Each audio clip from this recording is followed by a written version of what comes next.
feel like you just got out of prison.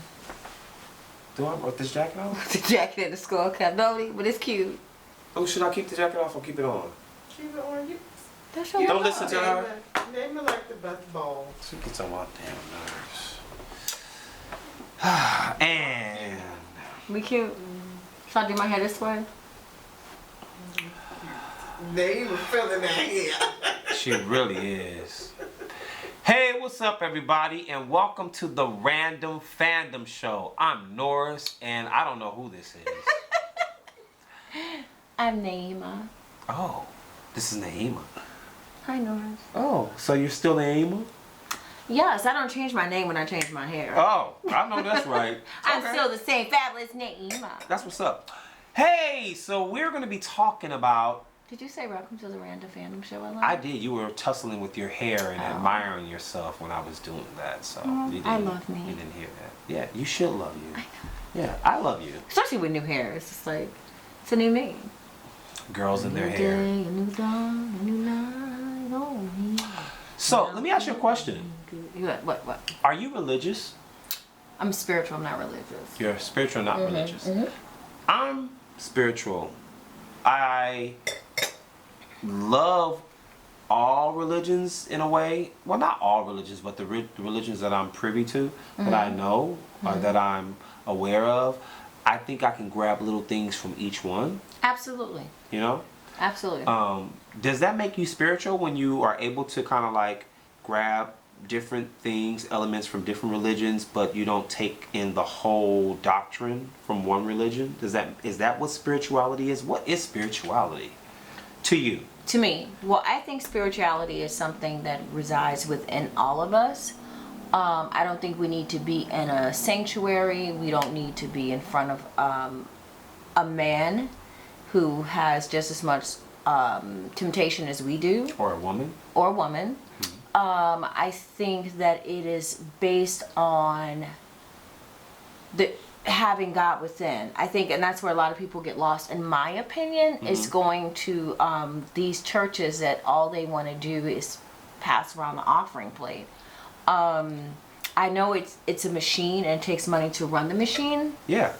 But I think right now it's surpassed past a business of running a machine and it's turned into kind of like entertainment in my eyes. I don't think people really the people that are up there preaching to the people have not really, to me, are not really spiritually Well, you're being really touched. general right now. What do you mean? Well, because all churches and all pastors are not the same. And there are some churches and some pastors that are really about Sometimes it's not the touching people. pastor though. Sometimes it's the people. congregation. Sometimes the congregation. Sometimes it's people that surround the pastor. The pastor may have good intentions, but like I said, it's a machine. Yeah. So it's just not one man that's making decisions. That's true. He can have great intentions. Well, I want to show you one particular pastor that was actually put on the spot. They were, I think they were leaving an airport, and they were kind of like basically fronted, and they were asked, well, let me what's see the up? clip. Yeah, so Let's roll it. Who is it? What's the name of the pastor? Copeland. Kenneth Copeland. Kenneth Copeland. Let's watch this footage and a spiritual boom. Sir, we'd just like to ask you about why you don't want to fly commercial. Why have you said that you won't fly commercial? You said that it's like getting into a tube with a bunch of demons. Why do you think that? No, listen to me just a second. Of course. Not the people. The main reason is because of the need. If I flew commercial, I'd have to stop 65% of what I'm doing. That's really the main. Isn't it true that you want to fly commercial so that you can fly in luxury? How much money did you pay for Tyler Perry's Gulfstream jet, for example? Well, for example, that's really none of your business, but... Isn't it the business of your donors? Listen, I paid. You kind of caught me off guard here, okay? Certainly. Well, if you'd like to come out here, I'd like to give you a chance to catch your breath and have a conversation. We don't want to catch you off I guard. love Inside Edition. You got to get this now. Hey, you listen to me? My wife thinks Inside Edition is, oh yeah. Now, thank you, Lord. Help me. Just let me pray this thing. Well, let me just ask you a really simple question. A lot of people think it's unbecoming for a preacher to live a life of luxury and to fly around in private jets. What's your response to that? Very simple. It takes a lot of money to do what we do. We have brought over 100, let's see, the latest figures just came out, 122 million people to the Lord Jesus Christ. Let me give you another example. Last May, I was scheduled for Lagos, Nigeria. That's a long ways. I had a week off, and I was scheduled for Peru. And I prayed about it, and I thought, I'm not missing that dedication in Jerusalem. Without the airplane that we have, that I bought from Tyler Perry, and I didn't pay anywhere. And Tyler's one of the greatest guys. He made that airplane so cheap for me, I couldn't help but buy it. That was horrible. Like, she even made a great point. Your congregation needs to know, your donors need to know how much you're spending on taking private jets. But the and then he said he didn't want to be in a tube with demons. With demons. Why have you said that you won't fly commercial? You said that it's like getting into a tube with a bunch of demons. Who are the demons? He said. And he looked like a demon. But he said, not the people. Not the people. I just think, see, that's sad. I think that people that are inside of the church put these pastors on too much of a pedestal. Like I said in the beginning. But isn't that tradition, like from the beginning of time, in terms of religion, the pastor was always. Tradition is meant to be broken. Well, I know, but the thing about it is that doesn't make it right because it's tradition. No, it doesn't make it right. But I don't know. I think that when people, in free will, give their money to a pastor, they see him in this luxury. They almost want him to be in luxury. Like, I've been, with my grandmother in church, and they almost were like really like bragging. It was almost that if they felt braggadocious about their pastor being able to flex, and and then the first lady. That doesn't make you any closer to Christ. That doesn't make you any closer to God. No, but I'm just saying that if by free will parishioners are willing to give their money, I'm not saying it, that it's right, but can you be, if that's what they want to do, that's what they want to do. But the point that I was making is that you can't put a man that bleeds like you, right, that goes to the bathroom like you, that eats like you, on a pedestal like that. He's do we do human, that to and Barack? The flesh is weak. What about to like Barack and Michelle? Do you feel like black people put them on a pedestal in terms of like? I was proud that a black person finally made it to the White House, because we're supposed to. The country says we're a representation of people that look like you. Right. That's what the Constitution says, is a representation of the people. Right. So I think for hundreds of years we've never had a black president in office. And so that wasn't a pedestal. But is it okay to be in awe? Let me finish. It wasn't a pedestal. It's the difference in being in awe of a person and respecting a person than putting them on a pedestal. It's the same way, and I know we probably get a lot of comments about this. What? But I remember growing up with Muslims, and instead of them having a picture of Allah, or I don't know if there is a such thing, a picture of Allah, they had a picture of Elijah Muhammad in their house, and they almost like worshipped Elijah Muhammad. A man. And in the Bible, I don't know about the Quran because I have never read the Quran, but I plan to. In the Bible, it says you should not worship no false images. So you were worshiping a man like it's a God, and that's what the what's his name? Coleman? What's his name? Kenneth Coleman. Kenneth Coleman. Copeland. Sorry. Hold on. Copeland.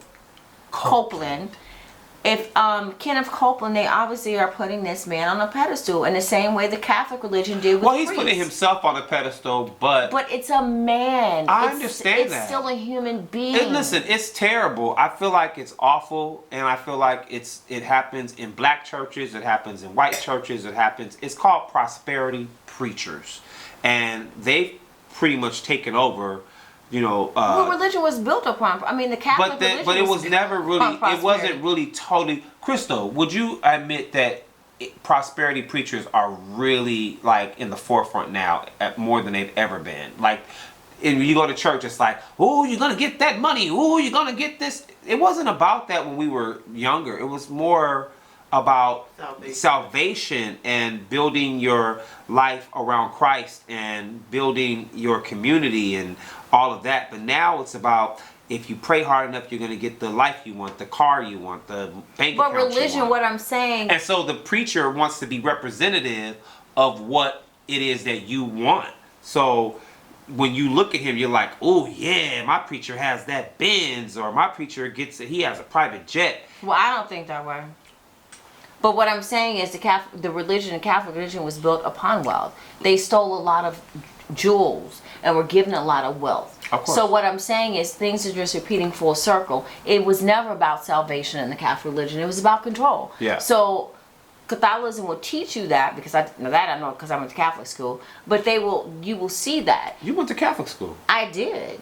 And did you wear a Catholic school girl? I did. I wore a uniform. You guys were. I wore a uniform.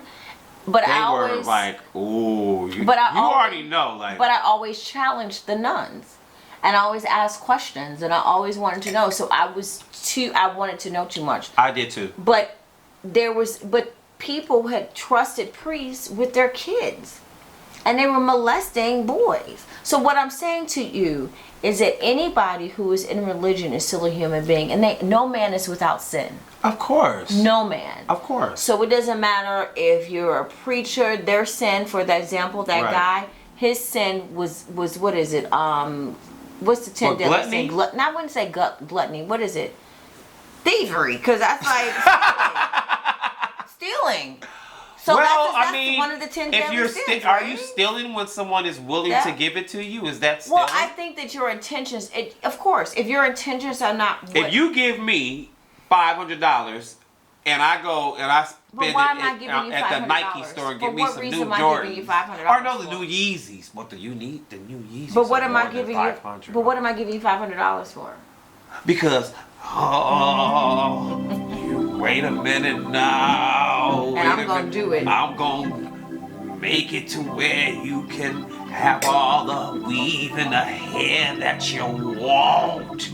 You might got me then. See, there it is. See, exactly. That's what I'm talking about. No, you wouldn't get me, because I know that only I can make that happen. I think what people need to do is pay for a good therapist and leave these preachers alone. No therapy. Wait a minute. Therapists but therapists can try to thieve you too. Like they can keep you going. I said a good therapist. But that good therapist can keep you going. No, I think therapy needs to. I think it's something you need to do. No shade. This is my thing. Charlemagne, the God, goes to therapy every Friday. He said every Friday at 3:30 or something like that, and he's been going for years. At one point, does your therapist tell you, you have been here long enough, you've graduated? Like, what therapist is okay with you? No, that's not how therapy works, though. You are continually learning about forever yourself, because life changes. Yeah. So you can. So when Excuse me, if you can afford it. So when you go to therapy, you can go to therapy for like 15 years straight. Yeah. What's wrong? Every week. Yeah. Okay. But all right. No. I'm not judging. I'm just saying that I feel like. Not? No. Are you sure? No. Wait. No, Are you positive? No. Okay. I'm not judging. I think you can go to therapy as long as you need it. There's no limit. All right. I'm just saying it's like saying, how long you gonna go to church? Well, okay, but I'm just saying that. How long you gonna go to church? Well, here's my thing. I love Agape. I went to Agape. The first time I went to Agape, I was just like, they were like, oh, and we love you, and we love you. And I got really uncomfortable, and I thought it was weird. I was like, this is some weird shit. I don't know what's happening right now. They said they love you at Agape? They do. They turn around to you. They put their Oh hands no, out. that's a greeting to the new. I've been to Agape. It's Yeah. a greeting to the new. Of If you've course, never but been it's there, jarring. and they say, "Thank you for coming. We see you." Yeah. We but they do identify that. you. It felt cultish. But my point is that I was a little. Cultish? I'll tell you why. And I was. When you go to the club and they put their hands on you, does that feel cultish? Right. The whole club doesn't turn around and go. Motherfuckers come at in the club Abbey, they ignore do. you. They don't. Anyway, it was a little uncomfortable, and I think that's why some people don't make it past that and they don't come back. But I went back because I had to think about it when I got home, and I said, why am I uncomfortable with people turning around showing me love? Why am I more uncomfortable with someone giving me hate or giving me, indifference, giving me opposition? Why does that make me more comfortable?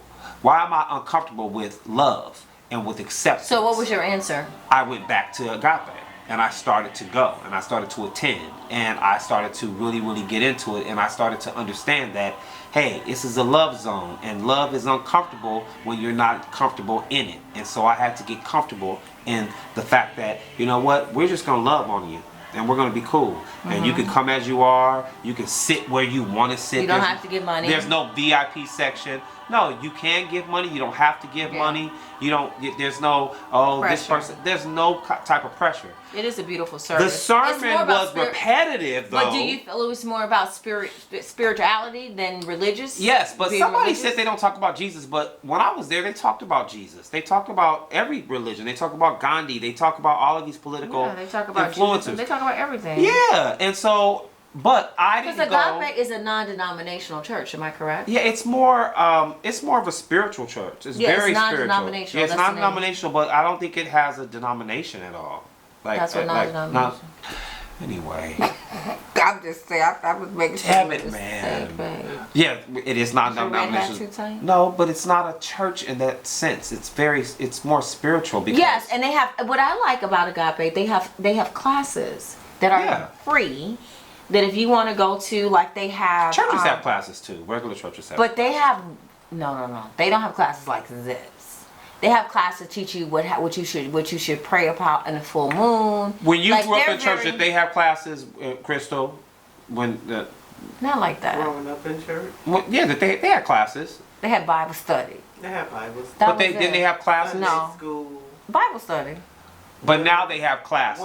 Women's Day. Deacon Day. Where everybody dressed up. It was no classes. Well, now they have classes at church, like Did you City go to of church when you were a Refuge. child?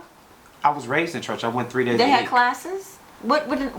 No, I'm saying that when I got older, now these churches are more modern and they have Oh. classes like Church of. We're in Los Angeles, kids, One church. and they have like say West Angeles which is one of the biggest churches in Los How Angeles. about one church? Even in that church? One church, no.